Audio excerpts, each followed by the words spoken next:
स्वीकरोतु गिरीश महोदय, भवतः पत्रम् आगतं।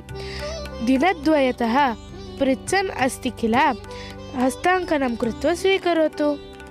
सत्यं, प्रतीक्षमाणः आसम्, इतोपि पत्रं नागतम् इति। ददातु। स्वीकरोतु, अत्र हस्ताङ्कनं करोतु। भवान् मम मित्रम् इति कारणतः पृच्छामि। बहु निरीक्षायाम् आसीत् किल, विशिष्टं महत्त्वपूर्णं पत्रं वा तत्? तथा किमपि नास्ति महोदय। किम् इति वक्तुं न इच्छति चेत् चिन्ता नास्ति, मम कापि हानिः नास्ति। गौप्यविषयः चेत् मा वदतु, अहम् एवमेव सहजरूपेण पृष्टवान्। तथा किमपि नास्ति भोः, गौप्यं किमपि नास्ति। मम अनुजा प्रतिवर्षं रक्षाबन्धनं प्रेषयति, तस्य निरीक्षायाम् आसम्। रक्षाबन्धनं वा, तदपि रिजिस्टर्ड् पोस्ट् द्वारा? आम्, रक्षाबन्धनं प्रतिवर्षम् एषः पत्रालयद्वारा रक्षाबन्धनं प्राप्नोति। कीदृशाः मूर्खजनाः सन्ति लोके। एकं सूत्रं रिजिस्टर् पोस्ट् द्वारा प्रेषयन्ति किल, तदपि महान्तं व्ययं कृत्वा। तथा न वदतु भोः, रक्षाबन्धनस्य बहु महत्त्वं वर्तते। अहमपि बहुभ्यः वर्षेभ्यः पत्राणि वितरामि। श्रावणमासः आगच्छति चेत् रक्षाबन्धनानां वितरणमेव मम कार्यं। तादृशं महत्त्वं किम् अस्ति रक्षाबन्धनस्य? न जानाति वा? कथयामि। रक्षाबन्धनम् इत्यस्य बन्धनं भारतदेशे पुरातनकालतः अपि अस्ति। पुराणेषु अपि रक्षाबन्धनस्य उल्लेखः अस्ति। पुराणकालेऽपि रक्षाबन्धनम् आसीत् वा? आश्चर्यम्। अहम् इदानीं सद्यः काले रक्षाबन्धनस्य संस्कृतिः आरब्धा इति चिन्तितवान्। नास्ति भोः तथा। महाभारतकाले द्रौपदी श्रीकृष्णस्य हस्ते रक्षासूत्रं बद्धवती। अतः कृष्णः द्रौपदीम् अनुजारूपेण अङ्गीकृतवान्। द्यूतसभायां तस्याः मानं रक्षितवान् च। तथैव पार्वती अपि विष्णवे रक्षासूत्रं बद्धवती। अतः पार्वतीं विष्णुः सोदरीं भावयति। पुराणकालतः अपि इदं रक्षासूत्रम् अस्ति। अतः बहु पुरातनकालतः अपि रक्षाबन्धनम् अस्ति।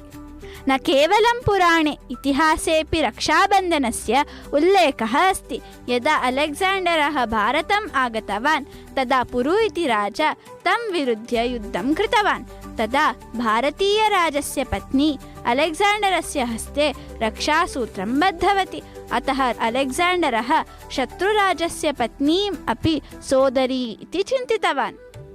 एतादृश इतिहासः रक्षाबन्धनस्य अस्ति किल, अतः इदानीमपि श्रावणमासे रक्षावितरणं बहु भवति। सत्यम्, अधुना अपि रक्षाबन्धनं देशे सर्वत्र आचर्यते, परन्तु पुनः कदा आचरणम् आरब्धम् इति न जानामि। तदहं पुस्तके पठितवान्।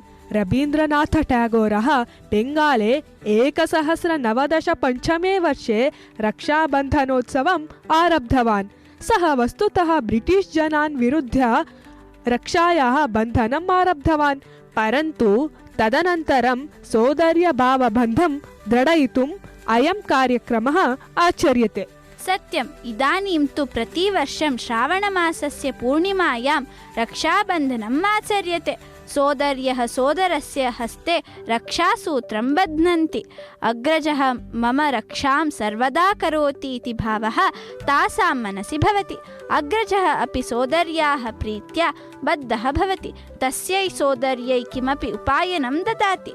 ततः आजीवनम् अनुजायाः रक्षां कुर्वन्ति। सत्यम्, अस्मिन् वर्षे आगस्ट् 10 दिनाङ्के रक्षाबन्धनम् अस्ति किल, अतः बहु रक्षासूत्राणि वितरणीयानि सन्ति।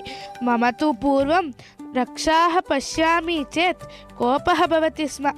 एतावत्यः रक्षाः वितरणीयाः खलु इति। परन्तु भवता सह सम्भाषणेन मम कार्यस्य महत्त्वं ज्ञातवान्। कति सोदराः प्रीत्या प्रतीक्षमाणाः भवन्ति रक्षानिमित्तम्, अतः अहं गच्छामि। अहमपि रक्षां बध्नामि। सोदर्याः कृते उपायनमपि प्रेषणीयम्।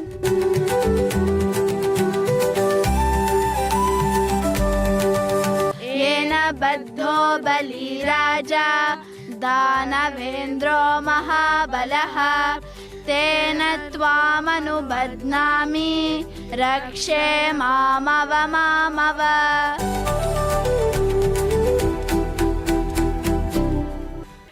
नाटके भागं गृहीतवत्यः बालिकाः सम्पदा, प्रणीता, डीना, विष्णुरचना च। नाटकस्य निर्देशनं कृतवती अनुराधा भगिनी।